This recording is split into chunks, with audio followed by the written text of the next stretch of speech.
সম্পূর্ণ নিরামিষভাবে তৈরি আলু ও ফুলকপির রেসিপি নিয়ে কিন্তু আজকে আমি আপনাদের সামনে হাজির হয়েছি। যেহেতু শীতকাল চলেই এসেছে, তো শীতকালের নতুন সবজির আগমন তো সবার বাড়িতেই শুরু হয়েছে। তো এই রকমভাবে ফুলকপি আর আলু দিয়ে আমি কিভাবে এই রেসিপিটি তৈরি করেছি, একেবারেই ভিন্ন ধরনের একটি রেসিপি।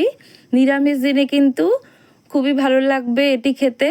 তো আপনারা সাথে থাকুন, দেখতে থাকুন আমি এই রেসিপিটি কিভাবে তৈরি করি। সেরা স্বাদের আলু ফুলকপির রেসিপি নিয়ে আজ আমি আপনাদের সামনে এসেছি। এই আলু ফুলকপির রেসিপি কিন্তু অনেক কিছুর সাথে সার্ভ করা যেতে পারে, যেমন লুচি, পরোটা, ফ্রাইড রাইস, পোলাও, আর গরম ভাতের সাথে তো কোনো কথাই হবে না। তো হ্যালো এভরিওয়ান, কেমন আছেন আপনারা সবাই? আশা করছি আপনারা খুব ভালো আছেন, সুস্থ আছেন। তা আমার চ্যানেলে সবাইকে ওয়েলকাম জানিয়ে শুরু করছি আজকের ভিডিওটি। তো আপনারা দেখতে থাকুন, শুরু থেকে শেষ পর্যন্ত ভিডিওটি দেখার অনুরোধ রইল। দেখুন, আমি কিন্তু একটি বাটিতে ফুলকপিগুলো ভালোভাবে কেটে নিয়েছি, কেটে ভালোভাবে ধুয়ে কিন্তু নিয়েছি। এখন এই ফুলকপিগুলোকে কিন্তু একটু লবণ দিয়ে দিলাম 1 চামচ মতো। এগুলোকে আমি ভালোভাবে গরম জল দিয়ে ধুয়ে, মানে ভাপ দিয়ে ধুয়ে নেব আর কি।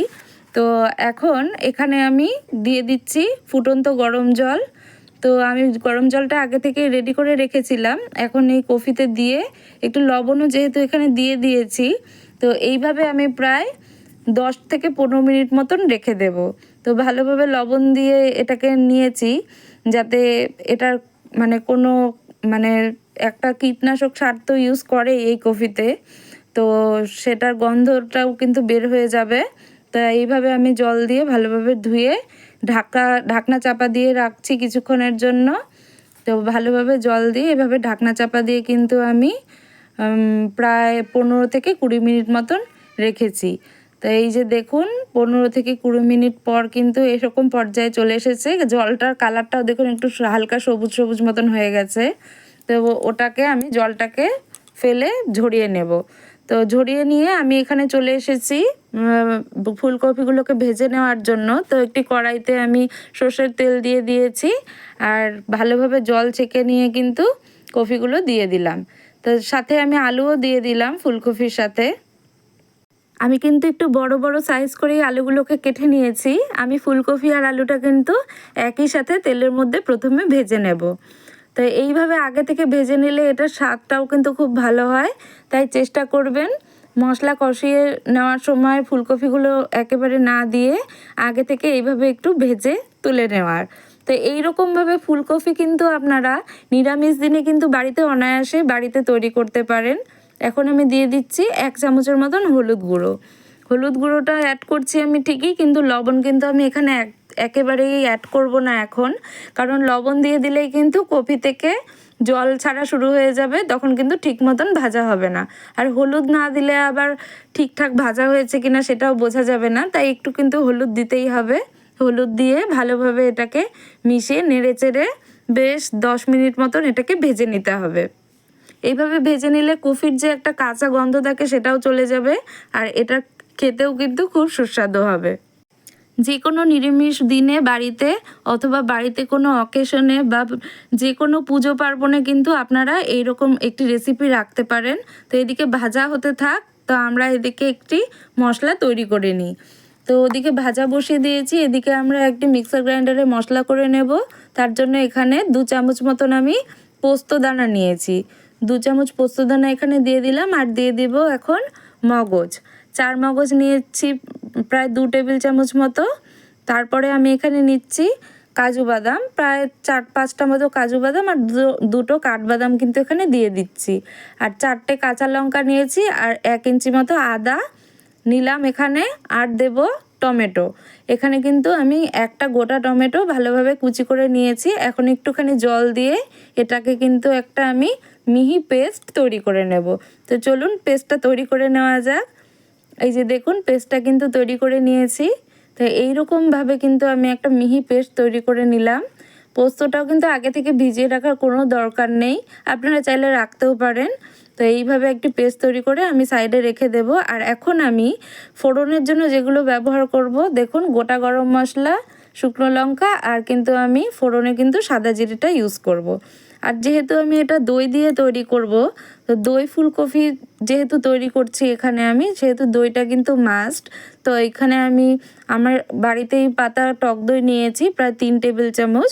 তো 3 টেবিল চামচ টক দই নিয়ে এখানেই আমি গুঁড়ো মশলাগুলোকে ভালোভাবে অ্যাড করে দিচ্ছি।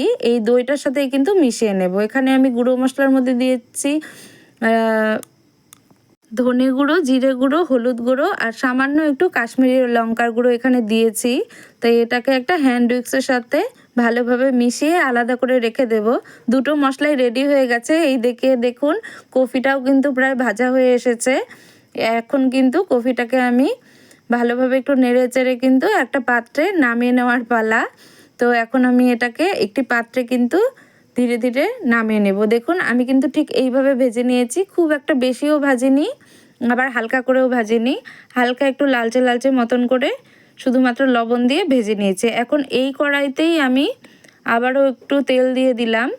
এখন আমি এটাকে রান্না করব এই সর্ষের তেলেই। তো এই ফোড়নগুলো যেগুলো নিয়েছিলাম সেই ফোড়নগুলো কিন্তু আমি এখানে দিয়ে দিলাম। এখন ফোড়নগুলোকে প্রায় 1 থেকে 1.5 মিনিট মতন একটু ভালোভাবে নাড়াচাড়া করে ভেজে নিতে হবে।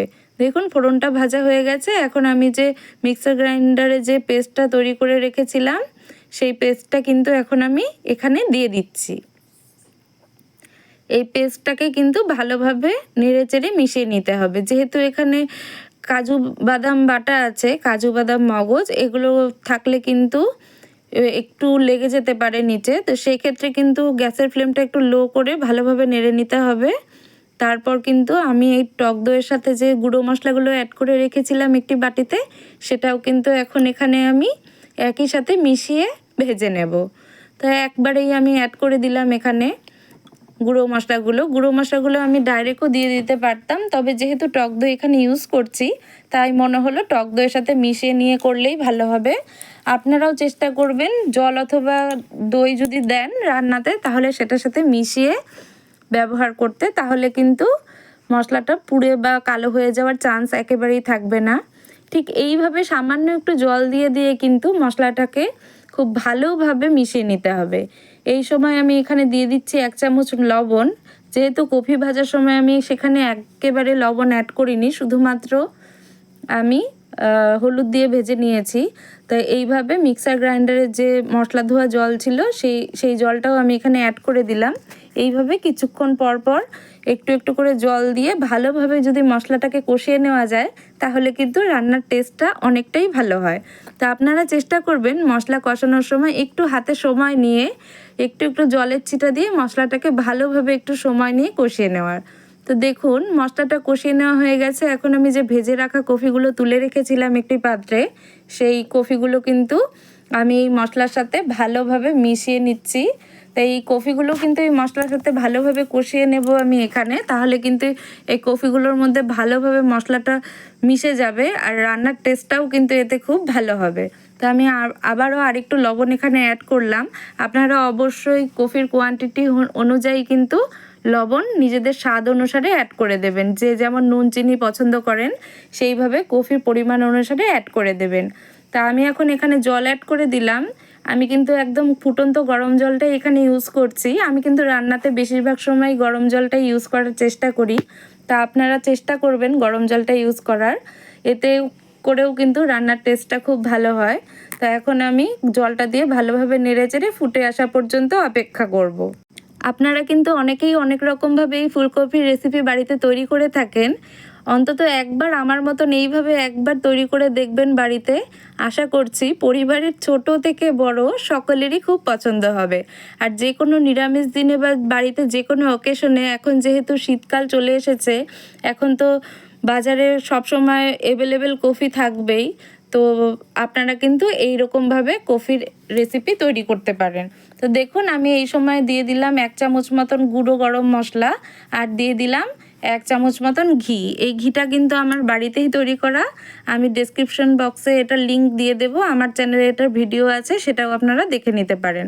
আমি কসুরি মেথি এখানে অ্যাড করেছি, হাতে একটু ক্রাশ করে দিয়ে দিলাম এখানে প্রায় 1 চামচ মতো কসুরি মেথি কিন্তু আমি এখানে দিয়ে দিলাম। আপনারা যদি এই কসুরি মেথির ফ্লেভারটা পছন্দ করেন তাহলে কিন্তু সেটাও কিন্তু নিরামিষ রান্নায় বা এই ফুলকপির রান্নাতে কিন্তু আপনারা অ্যাড করতে পারেন।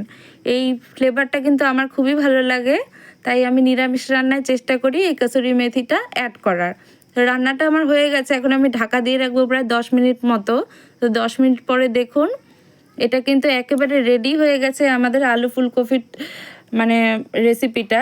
তো এই যে দেখুন, এখন কিন্তু আমি আপনাদেরকে সার্ভ করে দেখাচ্ছি একটি পাত্রে। আশা করছি আমার ভিডিওটি আপনাদের সকলের ভালো লেগেছে। ভালো লেগে থাকলে কিন্তু আপনারা অবশ্যই বাড়িতে এটাকে অবশ্যই ট্রাই করবেন আর আমাকে কমেন্ট বক্সে জানাবেন।